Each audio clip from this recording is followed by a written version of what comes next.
अस्सलामु अलैकुम वरहमतुल्लाहि वबरकातुहू। कैसे हो? उम्मीद करती हूँ कि खैरियत से होंगे। आज हम अरबी ग्रामर के नोट्स बनाए हैं तो आपके सामने पेश कर रहे हैं, आप लोग भी बना लीजिए। तो नोट्स बनाने से हमको दिमाग में अच्छा बैठ जाता है ये बात। तो हर किसी को ग्रामर के नोट्स बनाना बहुत ज़रूरी है। ठीक है, चलिए मैं इसको समझाती हूँ। ये पहला सबक है, पहला नोट्स है। ठीक है, इसको आप लोग कॉपी में उतार लीजिए। चलिए शुरू करते हैं। रब्बी यस्सिर वला तुअस्सिर वतम्मिम बिल खैर वबिका नस्तईन या फत्ताहु रब्बी ज़िदनी इल्मा। जी, अरबी ग्रामर पहला पार्ट, हर्फ हिज्जा। हम ये सीख चुके हैं। तो हर्फ हिज्जा ग्रामर के हिसाब से 28 है या 29 है। अगर हमज़ा अलिफ दोनों में फ़र्क देख ले, समझ में आ गया। तो अलिफ में क्या फ़र्क है? अलिफ के ऊपर ज़ेर ज़बर अगर है तो वो हमज़ा कहलाता है। अगर अलिफ पर कुछ भी साइन नहीं है तो वो अलिफ कहलाता है। तो ये हर्फ हिजा 28 या 29 है। चलिए अब ये समझ गए। अब हरकत पर आएंगे।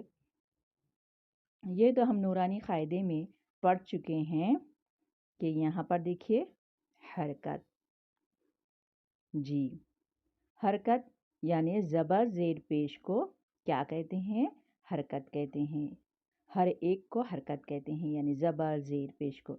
जब तीनों को मिलाते हैं तो इसका नाम क्या हो जाता है? हरकत सलासा।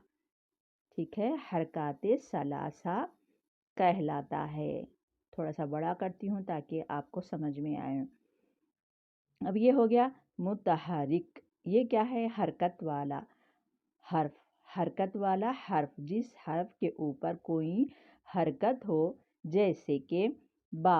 बा अगर खाली है तो खाली बा कहेंगे ना। अब बा पे हरकत लग गई तो हरकत वाला बा, बा हरकत में आ गया, ता हरकत में आ गया और सा हरकत में आ गया। तो ये कहलाएगा हरकत वाला हर्फ, जिस हर्फ के ऊपर कोई हरकत हो।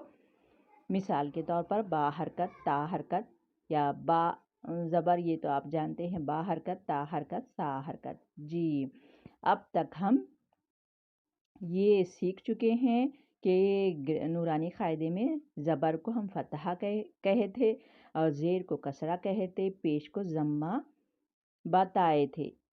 ये हम तजवीद के अंदर सीख लिए हैं। ठीक है, अब आगे चलते हैं पार्ट 2। अब इसमें क्या है समझेंगे। जी, आगे चलकर हमको एराब सीखना है।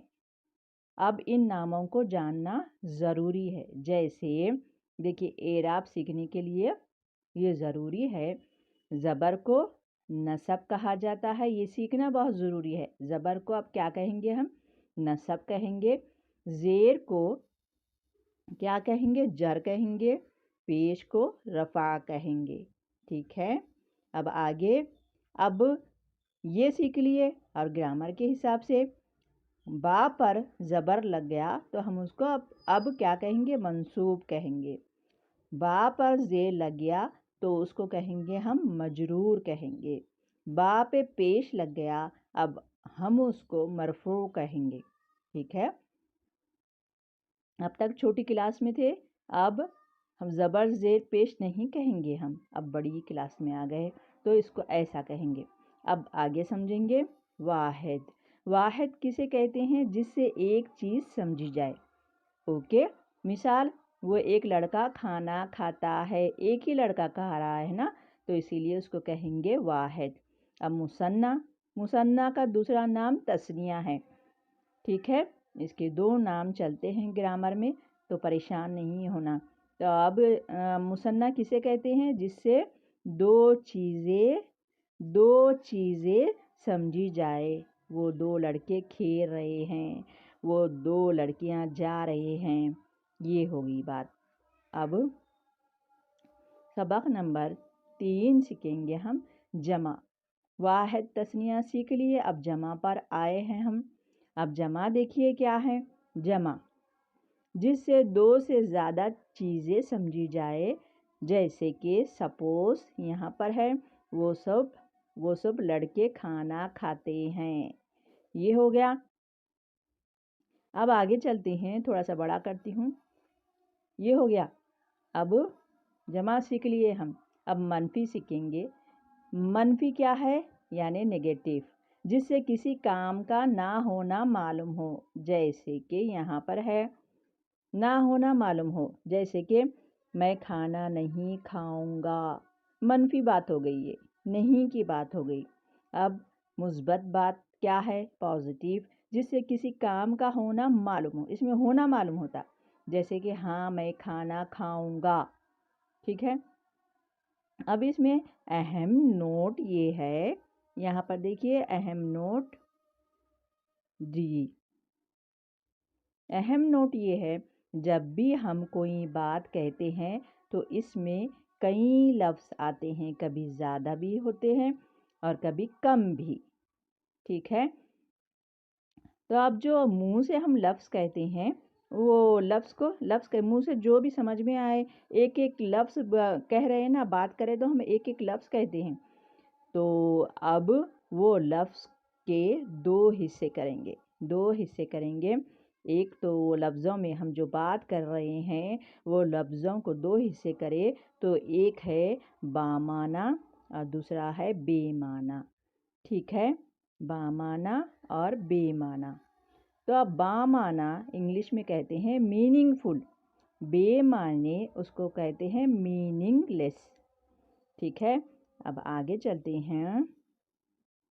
अब देखिए इसमें जी, अब ये हो गया।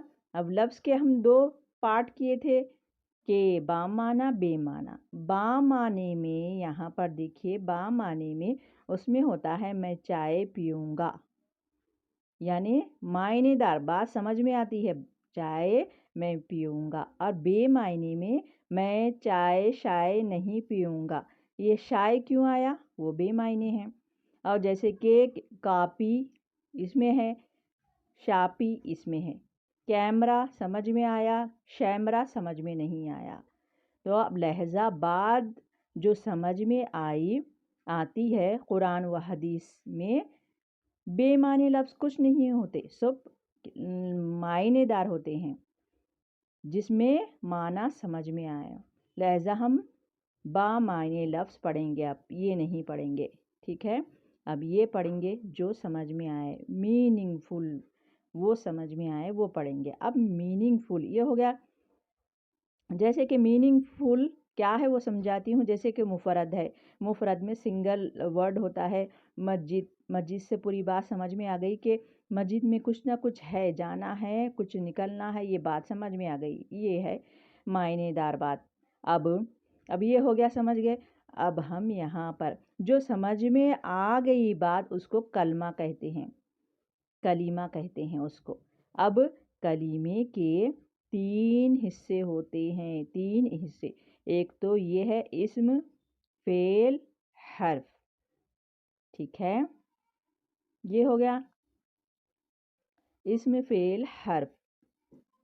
और सारी कुरान में इस्म, फेल, हर्फ यही आएगा सारी कुरान में। अब हम देखेंगे मायने और लफ्ज़ी मायने, तफसीर सब उसी में क्या होगा कि इस्म, फेल, हरकत, यही हर्फ, इस्म, फेल, हर्फ, यही बात चलते हुए आएगी कुरान में। परेशान नहीं होना है हमको।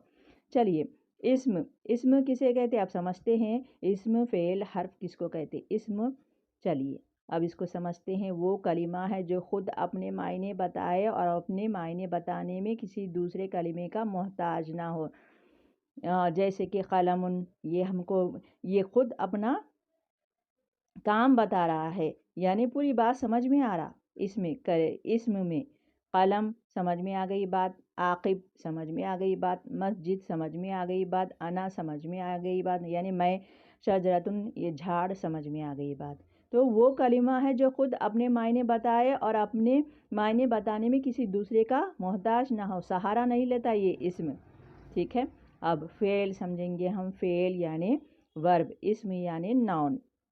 ٹھیک ہے، کسی کا بھی نام آ سکتا ہے نون میں، اسم میں، ایک تو قلم کا، اور یہ کسی شخص کا یا مسجد کا یا میرا یا کسی چیز کا، یہ ٹھیک ہے نام میں آ جاتا۔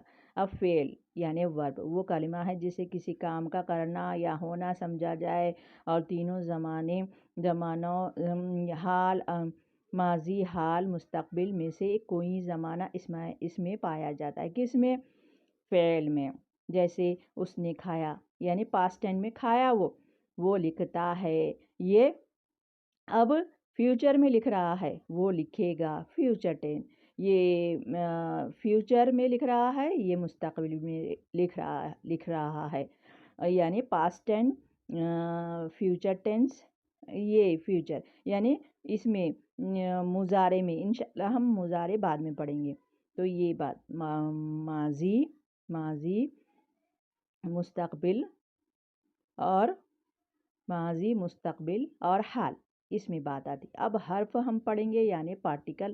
یہ کیا ہے؟ وہ کلمہ ہے جس کے معنی اسم یا فعل کے ساتھ ملائے بغیر سمجھ میں نہ آئے، جیسے الا یعنی پر، حرف جر ہے یہ۔ اب مثال کے طور پر فاطمہ زمین پر بیٹھی ہے۔ اب دیکھیے اس میں اسم ہے، فعل ہے، حرف ہے، تو پوری بات سمجھ میں آئی۔ اگر ہم اس کو توڑ دو، فاطمہ زمین بیٹھی، سمجھ میں آتا؟ نہیں سمجھ میں آتا۔ تو اس میں اسم ہے، فعل ہے، حرف ہے، یہ تینوں چیزیں سمجھ میں آتی ہے۔ کس میں؟ یہ حرف اکیلے نہیں آ سکتا، یہ حرف اسم اور فعل کے ساتھ مل کر آتا ہے، ٹھیک ہے؟ یہ دونوں، یہ اکیلا نہیں آتا، کسی سہارے کے ساتھ آتا یہ، ٹھیک ہے؟ سمجھ گئے ہوں گے آپ۔ چلتی ہوں، انشاءاللہ پارٹ بعد میں لے کر آؤں گی، دوسرا ویڈیو بعد میں، اس کے بعد کے نوٹس لے کر آؤں گی۔ تب تک چلتی ہوں، دعا پڑھتی ہوں۔ سبحان اللہ بحمدی، سبحانک اللہم و بحمدک، نشہد ان لا الہ الا انت، نستغفرک و نتوب الیک۔ السلام علیکم رحمۃ اللہ وبرکاتہ۔